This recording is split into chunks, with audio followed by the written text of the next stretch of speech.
সৌমেন বাবু, আমার প্রশ্ন হচ্ছে, একটু আগে সুশান্ত ঘোষ অ্যারেস্ট হয়েছে, পুরীতে গিয়ে লুকিয়েছিল, অ্যারেস্ট করে হিড় করে টানতে টানতে নিয়ে আসা হচ্ছে। এদিকে উদয়ন গুহকে অ্যারেস্ট করে নিয়ে যাওয়া হচ্ছে উত্তরবঙ্গে হিড় করে টানতে টানতে। ওদিকে জাহাঙ্গীর খান অ্যারেস্ট হয়েছে, তার স্ত্রী কালকে গিয়ে গুন্ডামি করার চেষ্টা করেছিল, সেও অ্যারেস্ট হবে সম্ভবত, মুখ্যমন্ত্রী তাই বলেছেন। আমার কথা হচ্ছে, এসবের মাথায় বসে থাকা কোট আনকোট চোর ভাইপো যে নেতৃত্ব দিয়েছে বলে অভিযোগ করছেন আপনারা, তার অ্যারেস্টটা কবে দেখবো? আমি প্রতিদিন এই প্রশ্ন করছি, প্রতিদিন করবো অ্যারেস্ট না হওয়া পর্যন্ত। সৌমেন কারফা।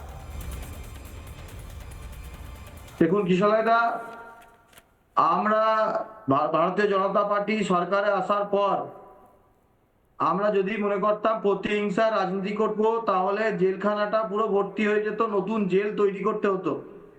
কিন্তু এটুকু আপনারা বুঝে নিন, যাদের বিরুদ্ধে করাপশনের অভিযোগ আছে, যাদের বিরুদ্ধে দুর্নীতির অভিযোগ আছে, তাদের বিরুদ্ধেই পুলিশ আইনানুগ ব্যবস্থা নিচ্ছে এবং গ্রেপ্তার করছে। আর সেজন্য ভাইপোর বিরুদ্ধে গোটা বাংলায় তোলাবাজির অভিযোগ, কয়লা, বালি, গরু, পাথর, এমনকি তৃণমূলের টিকিট বিক্রির পয়সা, সমস্ত কিছু ওনার তত্ত্বাবধানে হয়েছে এবং ক্যামাক স্ট্রিটের অফিস থেকে হয়েছে। আর এর আগেও যে সেই বিখ্যাত কাকু, সেই কাকুর যিনি সাহেব, সেই সাহেব অভিষেক ব্যানার্জিও নির্দিষ্টভাবে গ্রেপ্তার হবেন। তার কিছু টেকনিক্যাল বিষয় আছে, তার বিরুদ্ধে সমস্ত তদন্ত করার আগে তার বিরুদ্ধে যত এভিডেন্স আছে সেই এভিডেন্স গুলো জড়ো করে আমরা নিশ্চিতভাবে আমাদের সরকার পশ্চিমবাংলার মানুষকে যে হয়রান করেছে অভিষেক ব্যানার্জি আর তার নেতৃত্বে এই তৎকালীন পুলিশের একটা বড় অংশ, এবং তার সঙ্গে এলাকায় এলাকায় জেহাদি বাহিনী এবং তার তৃণমূল যুবার যে সমস্ত গুন্ডা লোকজন ছিল তারা, সুতরাং তাদের প্রত্যেকের অ্যারেস্ট হবে এবং অভিষেক ব্যানার্জি ভাইপো রয়ে যাবে। আপনারা ইতিমধ্যেই লক্ষ্য করেছেন, ভাইপোর মুখ্যমন্ত্রীর মতো 50টা গাড়ির বহর কমে গেছে, এখন তিনি একটা দুটো গাড়ি নিয়ে বেরোচ্ছেন। তার সরকারি নিরাপত্তা উঠে গেছে। তার সরকারি নিরাপত্তা উঠে যাওয়ার পর তিনি বেসরকারি নিরাপত্তা নিয়ে এমন ভাবে যাচ্ছেন, ওনারা একটা প্রকল্প চালু করেছিলেন দুয়ারে সরকার, এখন প্রকল্পটা উঠে গিয়ে হয়েছে গাড়ির দুয়ারে সিকিউরিটি। সুতরাং এই যে অবস্থা, ভাইপো ভয় পেয়েছে, ভাইপো একা বেরোচ্ছে না।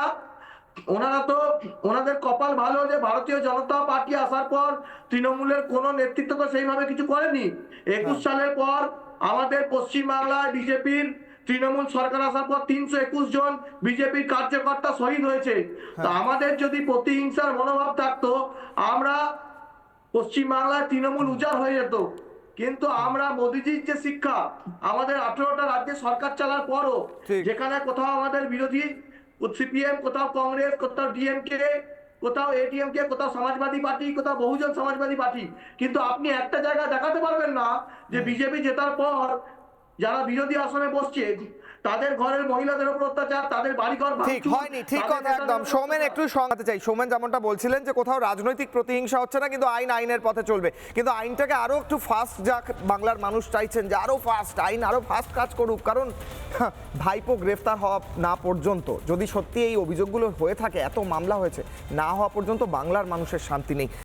নানা ধরনের কন্টেন্ট দেখার জন্য লাইক করুন, শেয়ার করুন আমাদের ফেসবুক পেজ, সাবস্ক্রাইব করুন আমাদের ইউটিউব চ্যানেল।